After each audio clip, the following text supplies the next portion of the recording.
Certificate, বিজয়ী প্রার্থীদের certificate দেওয়া নিয়ে যে জটিলতা চলছিল, এই মুহূর্তে সবথেকে বড় খবর, ফুরফুরা পঞ্চায়েতের যে 2023-এ পঞ্চায়েত ভোট হয়েছিল, যারা বিরোধী সদস্য আইএসএফের 3 জন, সিপিএমের 2 জন, আজকে জাঙ্গিপাড়া বিডিও অফিসে এসেছেন ডেপুটেশন জমা দিতে।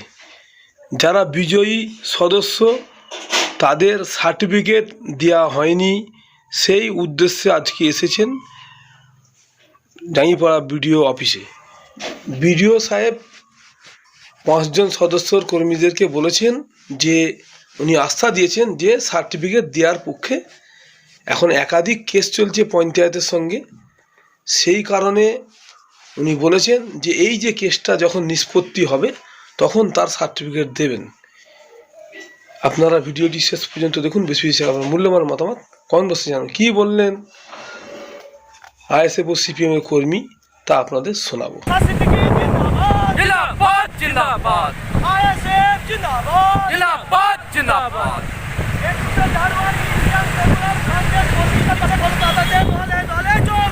जोग दिन आईएसएफ जिंदाबाद जिंदाबाद जिंदाबाद जिंदाबाद जिंदाबाद।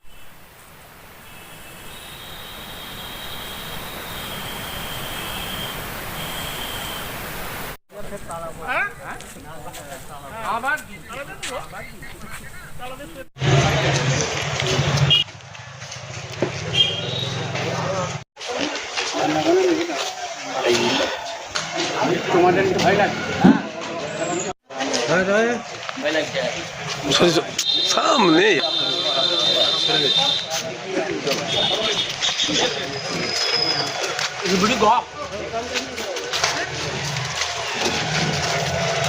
এই যে আজকে জাঙ্গিপাড়া বিডিও আপনাদের ডেপুটেশন, কেন ডেপুটেশন দিতে এসেছেন আজকে?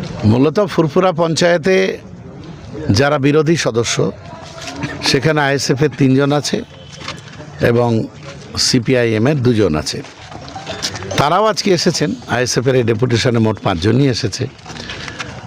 মূল বক্তব্য ছিল যে সার্টিফিকেট, বিজয়ী প্রার্থীদের সার্টিফিকেট দেওয়া নিয়ে যে জটিলতা চলছিল, সে বিষয়ে আমরা এসেছিলাম ওনার কাছে একটা কথাবার্তা বলতে এবং ডেপুটেশন দিতে। সেক্ষেত্রে উনি ওনার সদিচ্ছার কথা বললেন যে আমার সদিচ্ছা আছে, আমার কোনো অসুবিধে নেই দেওয়ার বিষয়ে। কিন্তু উনি বলতে চাইছেন যে এটা একটা মামলা চলছে, একটা না, এই বিষয়ে ফুরফুরা পঞ্চায়েতের ইলেকশন নিয়ে একাধিক মামলা রয়েছে। উনি বললেন যে সমস্ত মামলার নিষ্পত্তি না হওয়া পর্যন্ত আমি এই সার্টিফিকেট দিতে পারবো না। পরবর্তীতে আলোচনা অনেকটাই প্রোগ্রেস হয়েছে।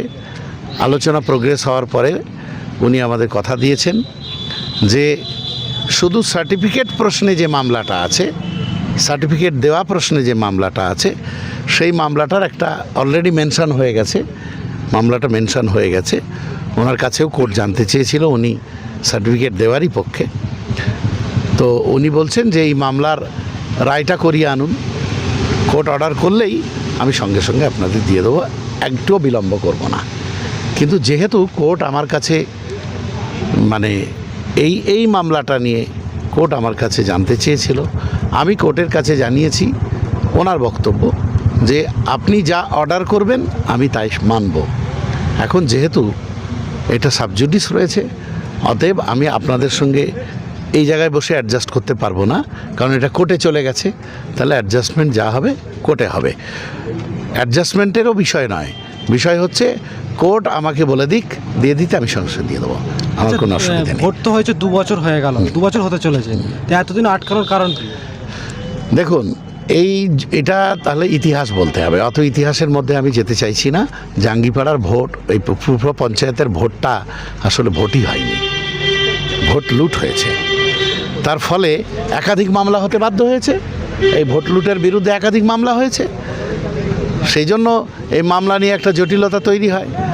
তো তারপরে মানে ওরা আমাদের 5 জনকে সার্টিফিকেট এই মানে বিজয়ী ঘোষণাও করেছে, কর্তৃপক্ষ বিজয়ী ঘোষণা করেছে।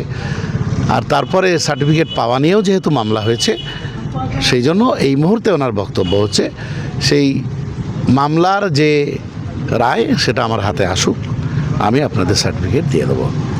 সেটা যত দ্রুত সম্ভব। আমরাও কথাবার্তা বলছি, আমাদের যারা আইনজীবী আছেন তাদের সঙ্গে কথাবার্তা বলছি। ইতিমধ্যে আমাদের জিয়া বা আইজুল এরা অ্যাডভোকেটের কাছে গিয়েছিলেন, অলরেডি মেনশন হয়েছে। হ্যাঁ, সুতরাং কেসটা খুব দ্রুতই উঠে যাবে। আশা করছি সমস্যার সমাধান হয়ে যাবে।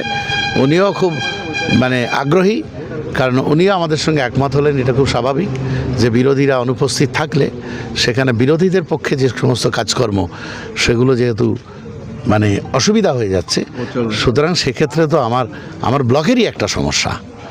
হ্যাঁ, সেই জন্য উনি যত দ্রুত সম্ভব, এবং ওনাকে আমরা বলেছি, উনি বলেছেন এই যে আপনারা প্রেয়ার করে গেলেন এবং একাধিকবার যে প্রেয়ার করেছেন, হ্যাঁ, সেগুলো আমি কোর্টকে অলরেডি জানিয়েছি।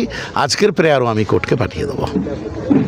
আমার নাম লিখেছেন শামসুর আলী মল্লিক, আমার সঙ্গে আছে লক্ষ্মীকান্ত হাঁসদা, জেলা সভাপতি আইএসএফ, আমি রাজ্য কার্যকরী সভাপতি।